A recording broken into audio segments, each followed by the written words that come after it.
আমরা এই ক্লাসে শিখব সাপোর্ট এবং রেজিস্ট্যান্স এবং ডিমান্ড এবং সাপ্লাই জোন। সাপোর্ট এবং রেজিস্ট্যান্স কি? সাপোর্ট সেই জায়গা যেখানে আসার পর সেলার আর বিক্রি করতে চাইছে না, অর্থাৎ দেখা যাচ্ছে যে প্রাইসটা ধীরে ধীরে ধীরে ধীরে নিচের দিকে আসছে, আসার পরে এমন একটা পার্টিকুলার জায়গা আছে, সেই জায়গায় এসে সেলার আর সেল করতে চাইছে না, কারণ তারা মনে করছে যে যে প্রাইসটা চলছে এই প্রাইসটা খুবই কম, এখানে আমরা আর বিক্রি করব না। তো যেখানে এসে সেলার বিক্রি করতে চাইছে না সেই জায়গাটা হচ্ছে সাপোর্ট জোন। আর রেজিস্ট্যান্স কি? রেজিস্ট্যান্স হচ্ছে সেই জায়গা যেখানে এসে বায়ার আর কিনতে চাইছে না, অর্থাৎ প্রাইসটা উপরের দিকে যাচ্ছে, যাওয়ার পরে একটা জায়গায় এসে বায়ার আর কিনতে চাইছে না। তো এই জায়গাটাকে আমরা বলবো রেজিস্ট্যান্স জোন। তো আমাদের ক্লিয়ার হলো, সাপোর্ট জোন হচ্ছে সেই জোন যেখানে এসে সেলার আর বিক্রি করতে চাইছে না, আর রেজিস্ট্যান্স হচ্ছে সেই জায়গা যেখানে এসে বায়ার আর বাই করতে চাইছে না। আমরা একটু এক্সাম্পল দেখে নেই। আমরা চালু মার্কেটে দেখব, এটা হচ্ছে নিফটির চার্ট চলছে।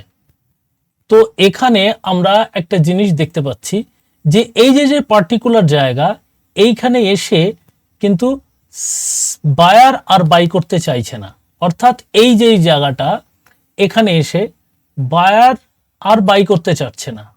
তো ওখান থেকে কিন্তু প্রাইসটা নিচে চলে আসছে।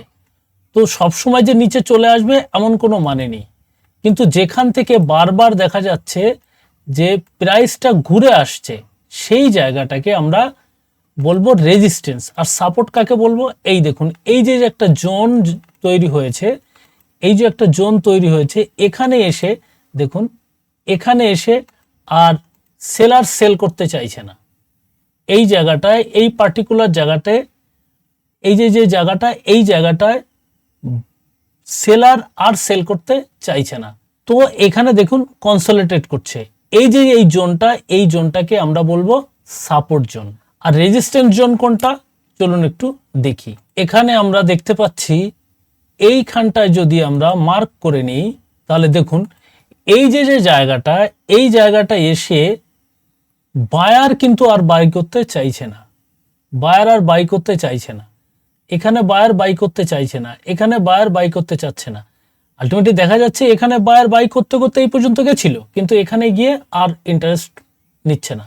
আবার এখানে উপরে যাচ্ছে, এখানে গিয়ে ইন্টারেস্ট হারাচ্ছে, এখানে যাচ্ছে, এখানে গিয়ে ইন্টারেস্ট হারাচ্ছে। তো এই যে জায়গাটা, এই জায়গাটাকে আমরা বলবো রেজিস্ট্যান্স জোন। তো আমরা সাপোর্ট এবং রেজিস্ট্যান্স জোনটা দেখে নিলাম। এরপরে আমরা দেখব সাপ্লাই এবং ডিমান্ড। এই ডিমান্ড এবং সাপ্লাই সমস্ত জিনিসে কার্যকর। যেখানেই বেচা কেনা হচ্ছে সেখানেই কিন্তু এই ডিমান্ড এবং সাপ্লাইয়ের উপরে দামটা নির্ভর করে। দেখা যাচ্ছে যদি ডিমান্ড বেড়ে যায় তাহলে তার দামটাও অটোমেটিকলি বেড়ে যাবে, এবং সাপ্লাই যদি বেড়ে যায় তাহলে তার দামটা কমে যাবে। একটা এক্সাম্পল ধরি, এখন আমের সিজন চলছে। তো যখন শুরুতে পাকা আম এসছিল মার্কেটে, তখন কিন্তু দাম অনেক বেশি ছিল। কেন? কারণ সবাই পাকা আম খেতে চাইছে, বছরের ফল প্রথমে খেতে চাইছে, এবং ততটা কিন্তু আম পাকেনি। তো সাপ্লাই কম ছিল, ডিমান্ড বেশি ছিল, তাই আমের দামটা বেশি ছিল। এবং যখন দেখা যাচ্ছে পিক সিজনে, অর্থাৎ যখন থেকে মিডল সিজন, তখন অনেক লোকে আম খেয়ে ফেলেছে, আম খেতে খেতে আর ভাল লাগছে না, কিন্তু তখন প্রচুর আম পেকেছে, তখন সাপ্লাই বেড়ে গেছে কিন্তু লোকের ডিমান্ড কমে গেছে, তখন আমের দামটা কিন্তু কমে যায়। আবার দেখা যায় যখন আমের সিজনটা শেষ হতে যাচ্ছে, তখন কিন্তু সাপ্লাই কমে যাচ্ছে কিন্তু আবার ডিমান্ড বেড়েছে। কেন বেড়েছে? কারণ তারা চাইছে যে আমের সিজনটা তো শেষই হতে গেল, এখন আর কিছু আম খাই, কিন্তু তখন সাপ্লাই নেই, ডিমান্ড বেড়ে গেছে, তখন দামটা আবার বেড়ে যায়। এটা কিন্তু আপনারা প্রত্যেক বছর দেখতে পাবেন। এটা শুধুমাত্র যে আমের ব্যাপারে তাই নয়, যে কোনো জিনিস হোক, যার ডিমান্ড বেড়ে যাবে তার দামটা বেড়ে যাবে, যার সাপ্লাই বেড়ে যাবে তার দামটা কমে যাবে। তো আমরা এই ডিমান্ড এবং সাপ্লাই কিন্তু আমরা চার্টের ভিতরে আইডেন্টিফাই করতে পারবো। তো আমরা যদি এটা ভালো করে আইডেন্টিফাই করতে পারি তাহলে কিন্তু আমাদের ট্রেডিং খুব স্মুথ হতে পারে এবং খুব ভালো হতে পারে। চলুন আমরা এর কিছু এক্সাম্পল দেখে নিই। এখান থেকে দেখুন প্রাইসটা স্মুথলি উপরে চলে গেছে, তার মানে এখানে কিন্তু ডিমান্ড বেড়েছে। যখন ডিমান্ড বাড়বে তখন স্মুথলি উপরে চলে যাবে, তো এই নয় যে এই যে একটা জোন রয়েছে, এই জোনেই এসে কিন্তু দেখুন এখানে কি হয়েছিল, এখানে এসে প্রত্যেকবার এখানে বায়ার ইন্টারেস্ট পাচ্ছিল না, নিচে চলে আসছিল, বায়ার ইন্টারেস্ট পাচ্ছিল না, নিচে চলে আসছিল, বায়ার ইন্টারেস্ট পাচ্ছিল না, নিচে চলে আসছিল। কিন্তু এইখানে গিয়ে দেখুন এর ডিমান্ড বেড়ে গেছে, যখনই ডিমান্ড বেড়ে গেছে তখন মার্কেট উপরে চলে যাচ্ছে। অনেক সময় লোকে বলে যে যেখানে রেজিস্ট্যান্স হয়েছে, রেজিস্ট্যান্স যখন ব্রেক করে তখন তখন তারা প্রাইসটাকে উপরে নিয়ে চলে যায়।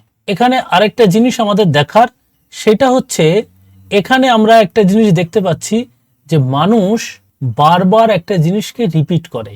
তো কিভাবে রিপিট করে চলুন আমরা একটু চার্টে দেখে নিই। দেখুন প্রাইসটা এখানে আসছিল, তো এইখানে দেখুন সেলার অ্যাক্টিভ হয়ে যাচ্ছে, সেলার অ্যাক্টিভ হয়ে যাচ্ছে, সেলার অ্যাক্টিভ হয়ে যাচ্ছে, কিন্তু যখন এটাকে ব্রেক করলো তখন কিন্তু মার্কেট উপরে চলে যাচ্ছে। এটা কারণটা কি? কারণ হচ্ছে যখন দেখা যাচ্ছে যে রেজিস্ট্যান্সকে প্রাইস ব্রেক করে যাচ্ছে, তো রেজিস্ট্যান্স কিন্তু সাপোর্টে পরিণত হয়, এবং সাপোর্ট যখন ব্রেক করে মার্কেট নিচে চলে আসে প্রাইসটা, তখন ওই সাপোর্টটা রেজিস্ট্যান্সে পরিণত হয়। এটা যারা প্রাইস অ্যাকশন একটু একটু জানে তারা এই জিনিসটা বুঝতে পারবে। আপনারাও বোঝার চেষ্টা করবেন, এইগুলো আপনারা দেখবেন। এবং এই যে জায়গাটা, এই জায়গাটা যখন ব্রেক করে গেল, তখন আমরা এই জায়গাটাকে ব্রিজ বলবো, আমরা বলবো ব্রিজ, অর্থাৎ এটাকে ব্রেক করে গেছে, ব্রিজ করে গেছে।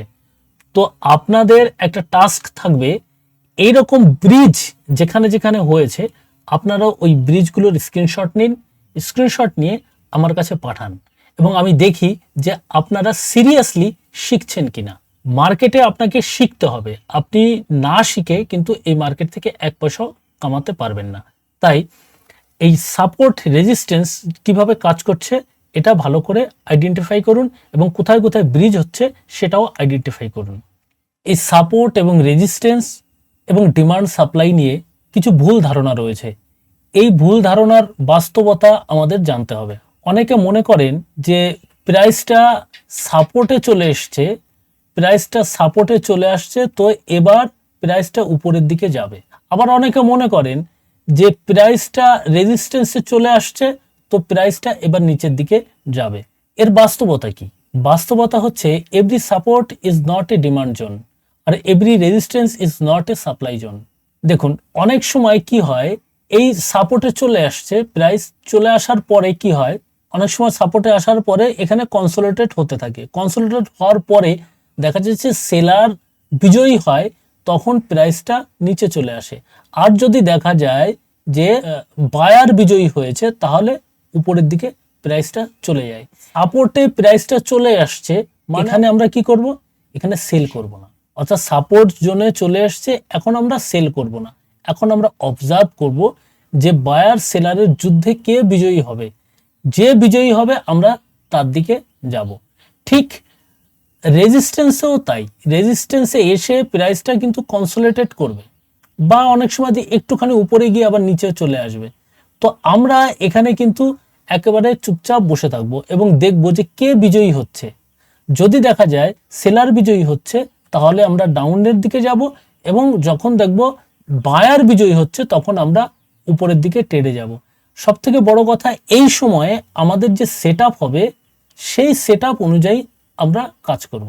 এই ভুল ধারণাকে আমাদের মাথার থেকে বের করতে হবে যে সাপোর্ট জোনে আসলেই প্রাইসটা উপরের দিকে চলে যাবে, বা রেজিস্ট্যান্স জোনে আসলেই প্রাইসটা নিচের দিকে চলে যাবে। এই ভুল ধারণা থেকে আমাদের বেরিয়ে আসতে হবে। আমাদের মনে রাখতে হবে support once broken can act a resistance.